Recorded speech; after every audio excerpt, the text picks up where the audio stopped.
நேரத்தில் 2026 வந்து விஜய் போட்டிடுறாரு. உங்கள் கட்சிக்கு ஏதாவது ஒரு பாதிப்பு இருக்குது? இல்லை, எங்கள் கட்சிக்கு எந்த பாதிப்பும் இருக்கா. ஏன்னா நாங்கள் வந்து வளர்ந்து வருகின்ற கட்சி, வளர்ந்திருக்கிற கட்சி. பாராளுமன்றத்தில் அந்த வளர்ச்சியை நாங்கள் நிரூபித்திருக்கிறோம். கூட்டணியோடு சார்ந்து 18.5% ஓட்டுகளை வாங்கியிருக்கிறோம். அதனால் வேறு கட்சிகள் வரலாம், வர வேணான்னு சொல்ல முடியாது. ஆனால் பாரதிய ஜனதா கட்சியின் வளர்ச்சியை அது பாதிக்காது என்பது தான். இன்னும் அசுர வேகத்தில் பாரதிய ஜனதா கட்சி வளர்ந்து வருகிறது. நன்றி. விஜயனால எந்த பாதிப்பும் பாஜக இல்லை, பாரதிய ஜனதா கட்சி எங்களது கொள்கை, அதை கொண்டு ஈர்க்கக்கூடிய மக்கள்லாம் இருக்கிறாங்க. ஆக ஒரு கட்சியினால் இன்னொரு கட்சிக்கு பாதிப்பு என்று சொல்ல முடியாது.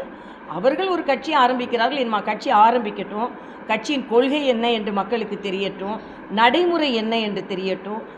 அதனால் அதை பார்த்து தான் மக்கள் என்ன என்று ஒரு கட்சியை முடிவு செய்வார்கள். ஆனால் பாரதிய ஜனதா கட்சி ஒரு தெளிவான கொள்கையோடு, ஒரு தெளிவான கோட்பாடோடு, ஒரு தெளிவான இயக்க சிந்தனையோடு, ஒரு பெருமுயற்சியில் 2 திராவிட கட்சிகளையும் மிஞ்சி வளருகின்ற ஒரு சக்தியாக வளர்ந்து வரும் பொழுது நாங்கள் வேகமாக வளர்கிறோம், முழு சக்தியாக இருக்கிறோம் என்பது தான். விஜய் கட்சி என்ன என்பதை பரிசீலிப்பதற்கும் அதை பற்றி தெரிந்து கொள்வதற்கும் இன்னும் கட்சி வரட்டும், கொள்கைகள் என்னன்னு தெரியட்டும், எந்த விதத்தில் அவர்கள் கட்சியை முன்னெடுத்து செல்கிறார்கள் என்று தெரியட்டும். பெயர் வைத்த உடனேயே ஒரு கட்சியை பற்றி சொல்ல முடியாது அல்லவா? இப்போ காவிரியில் வந்து தண்ணி அதிகமாக போயிட்டு இதற்கு நாம் கர்நாடக அரசு கொடுக்காது என்று நினைத்து தான் இயற்கை அன்னையே மழையை பொழிந்து நமக்கு தண்ணீர் கொடுத்திருக்கிறார்கள். இன்னும் சொல்ல போனால் தமிழக அணைகளை எங்களை தடுக்கவா செய்கிறீர்கள் கர்நாடக அரசு? இல்லை, தமிழகத்திற்கு நாங்கள் பாய்ந்து வருவோம் என்று காவிரி அன்னை பாய்ந்து வருகிறார். ஆக இயற்கை அன்னைக்கு நாம் நன்றியை தெரிவித்துக் கொள்வோம்.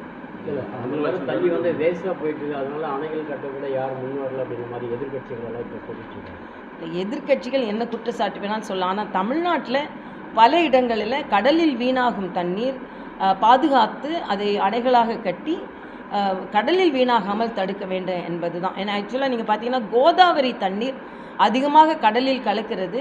அது தமிழகத்திற்கு குடித்தண்ணீர் கொடுக்க வேண்டும் என்று அன்றைய தெலுங்கானா முதலமைச்சர் சந்திரசேகர் ராவிடம் நான் பேசி, அன்று அனைத்து இந்திய திராவிட முன்னேற்ற கழகத்தை சார்ந்த 2 அமைச்சர்கள் தெலுங்கானாவிற்கு வந்து ராஜ்பவனில் தங்கி, அப்புறம் அவங்க முதலமைச்சரிடம் சென்று பேச்சுவார்த்தை நடத்தி இதை மாதிரி கோதாவரி தண்ணீர் தமிழகத்திற்கு குடித்தண்ணீராக கிடைக்க வேண்டும் என்று எங்கள் முயற்சியினால் தண்ணீர் கொண்டு வருவதற்கு பெருமுயற்சி நடந்தது.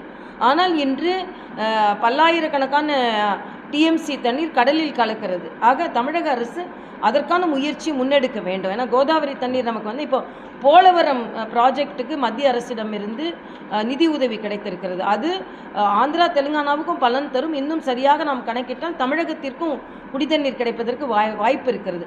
ஆக இதை போல நெடுங்கால தொலைநோக்கு திட்டங்களை தமிழக அரசு சற்று சிந்திக்க வேணும் என்பது எனது கருத்து.